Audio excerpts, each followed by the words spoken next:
Hello guys, welcome back again to my YouTube channel. This is Aflatoon and बहुत दिनों के बाद हम व्लॉग कवर कर रहे हैं क्योंकि परिस्थितियाँ कुछ ठीक नहीं थी और अभी फ़िलहाल हम ठीक हैं।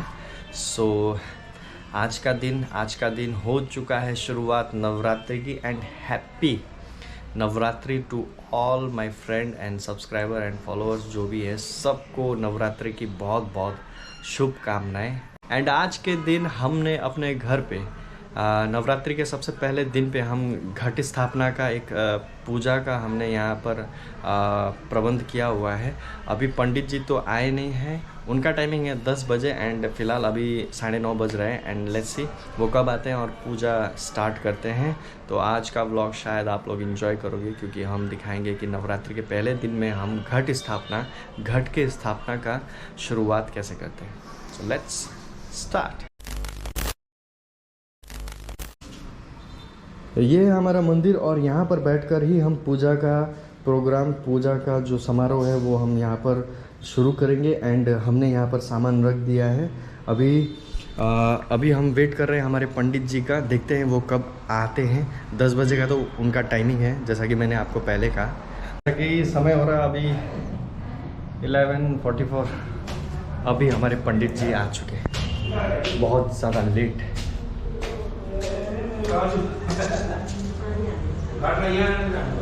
जय श्री राम गुरुजी। त्यहाँ रातो टिका लगाइदिने सिन्दुरको दियो मात्रै थप्नु भरि पार्ने दियो नानी घोषणा भयो। ये दुर्गा जी का आशीर्वाद स्वरूप प्रसाद के लिए है। ये है देवी का शक्ति का उपासना, आज से स्टार्ट होगी और 9 दिन तक ये चलती रहेगी। आज शैलपुत्री यानी कि पर्वत की बेटी, उनका पूजा होती है। कल ब्रह्मचारिणी करते करते 9 दुर्गा का तीसरा दिन का चंद्रघंटा, चौथा दिन का कुष्मांडा, 5वां दिन का स्कंद माता, 6ठा दिन का कात्यायनी, 7वां दिन का कालरात्रि, 8वां दिन का महागौरी और 9वें दिन के सिद्धिदात्री देवी नव दुर्गा की पूजा होती है। यहाँ नव दुर्गा का आशीर्वाद स्वरूप यहाँ धान, जौ, गेहूँ, मक्की और तिल टोटल मिलाकर के 5 अंकुर, 7 अंकुर और 9 अंकुर, ये अंकुर का माता का कृपा से ये फूटते हैं और उगते हैं। वही चीज़ नवमी के दिन माता नव दुर्गा का अर्पण करते हैं और उसके बाद में आशीर्वाद का स्वरूप हम लोग कान में लगाते हैं माता पिता का आशीर्वाद के साथ। नव दुर्गा का आज शैलपुत्री का पूजा है। अरे माता जी नव दुर्गा का जो 3 टीका करें। हरि ओम। 3 टीका गंधा दुराधर सानिध्यम पुष्टं करीषिणीं ईश्वरीं सर्वभूतानां तां ह्यो वयद्रियं तुम मधुम कैटवम। ओम प्रथम शैलपुत्री देव्यै नमः। बोल शैलपुत्री माता की जय। गुरुजी डेली आउनु हुने कि होइन? लास्टमा 4 तारिक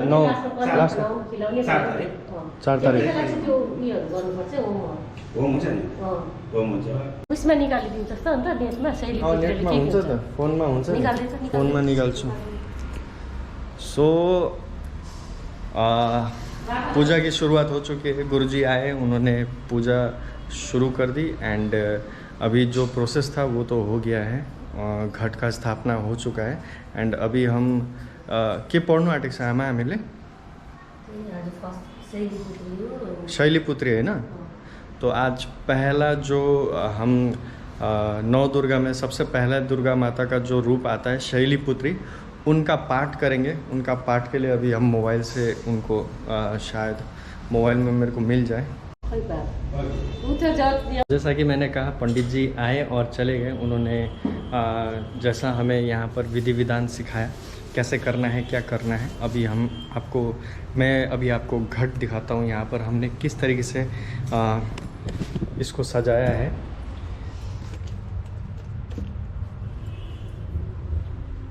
तो वहाँ पर जो हमने सजाया है वो है एक्चुअली वहाँ पर घट का स्थापना।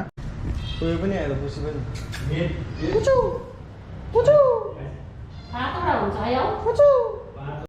सो जैसा कि मैंने कहा हमने घट का स्थापना कर लिया है। पंडित जी ने हमें विधि विधान सिखा दिया है। अभी हम पूजा शुरू कर रहे हैं। हमारी माता श्री यहाँ पर बैठी हुई है और पूजा करने वाली है और उन्होंने अभी प्रसाद चढ़ाया। और उस घट के स्थापना में हमने जो चीज़ यूज़ किया है, मतलब जो चीज़ हम वहाँ चढ़ाते हैं वो है एक्चुअली आपका मकई के दाने और गेहूं के दाने, ये सब हम मिट्टी में डालकर उसे रखते हैं ताकि वहाँ से जो पौधे उत्पत्त होते हैं, जो पौधे उत्पत्ति करते हैं, उसे हम दशमी के दिन पूजा करके माता का आशीर्वाद लेकर हम अपने कान पर उसे लगाते हैं टीका लगाने के बाद।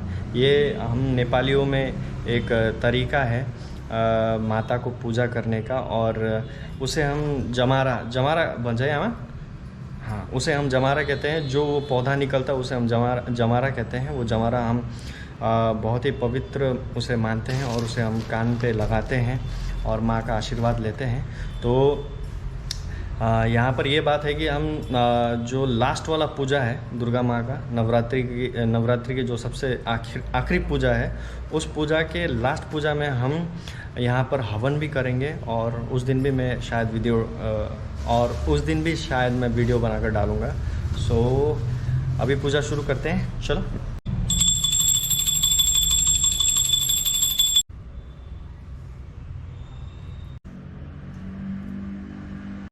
रूप में शक्ति की पूजा की जाती है। और प्रेरित रखे और उच्च ध्यान। माता शैलीपुत्री का कथा सुन लिया। अभी हम करने वाले हैं शैलीपुत्री माता का यहाँ पर आरती।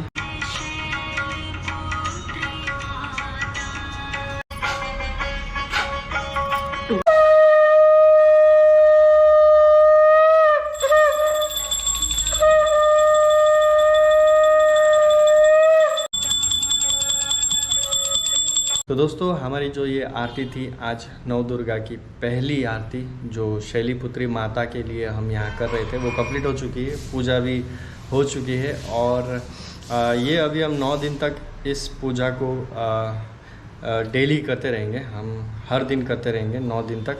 और उसके बाद में जो 10वां दिन आता है उस दिन हम 9 जना केटी है आमा अन्त एउटा केटा 9 ऐसे बच्चे, 9 ऐसे छोटे बच्चे, जो कि 9 छोटी बच्ची और एक छोटा बच्चा, जो 9 लड़कियां छोटी बच्ची और एक लड़का छोटा बच्चा, उनको हम यहाँ पर बुलाकर उनको भोज कराएंगे, उनका पूजा करेंगे। और ऐसा करने से कहते हैं कि माता का कृपा आपके सिर पे बना रहता है, और उसके बाद में हमारा जो ये पूजा है नव दुर्गा का पूजा, वो कंप्लीट हो जाएगा।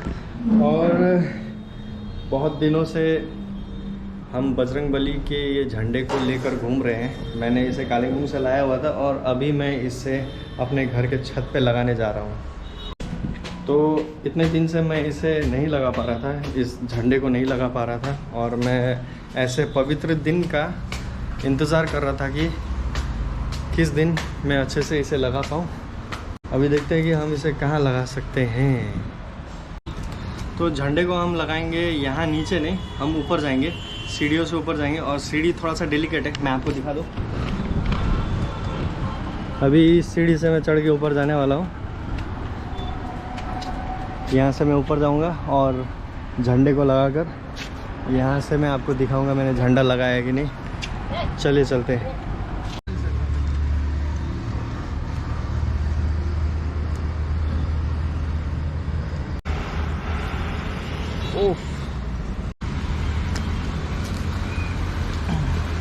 मैंने जैसा कहा कि मैं आ चुका हूँ सबसे ऊपर वाले हिस्से पे, जहाँ पर सीढ़ी अभी हमारी बनी नहीं है घर की, और उसके लिए हम ये टेम्परेरी सीढ़ी यूज़ कर रहे हैं। और टेम्परेरी सीढ़ी आपको दिखा दूँ कि कुछ इस तरीके का हम सीढ़ी यूज़ कर रहे हैं यहाँ ऊपर आने के लिए। तो ये थोड़ा सा रिस्की है, लेकिन बजरंगबली के लिए तो चलता है। चलो देखें। तो दोस्तों, मैं अभी बताने जा रहा हूँ एक छोटा सा कहानी है, जहाँ तक मुझे ऐसा लगता है कि हम बजरंगबली के झंडे को, ध्वज को हम अपने घर पे, अपने कोई भी ऐसे स्थान पर क्यों लगाते हैं, मैं आपको थोड़ी देर में बताता हूँ। इसके पीछे एक कहानी है जो मुझे लगता है कि मेरे हिसाब से मुझे लगता है कि ये सही है। इसी वजह से हम शायद झंडे को लगाते हैं अपने घर पे।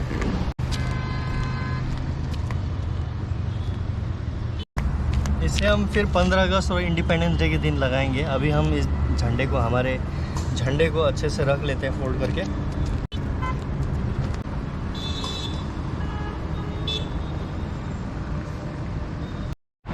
तो झंडा तो हमने लगा दिया है। यहाँ ऊपर पे हमने एक तार से इसे टाइट कर दिया है। अभी नीचे पे हम और एक तार इसे लगाएंगे ताकि जब ज़ोरों से हवा चली तो झंडा हमारा वैसा ही रहे, ये निकल ना जाए। तो यहाँ पर मैंने तार रखा हुआ है, अभी मैं इसे नीचे रोल करूँगा यहाँ पर। मंगल भवन अमंगल हारी। तो दोस्तों हमने झंडा लगा लिया है और झंडा बहुत अच्छा लहरा रहा है। मैं आप लोग को दिखा दूँ।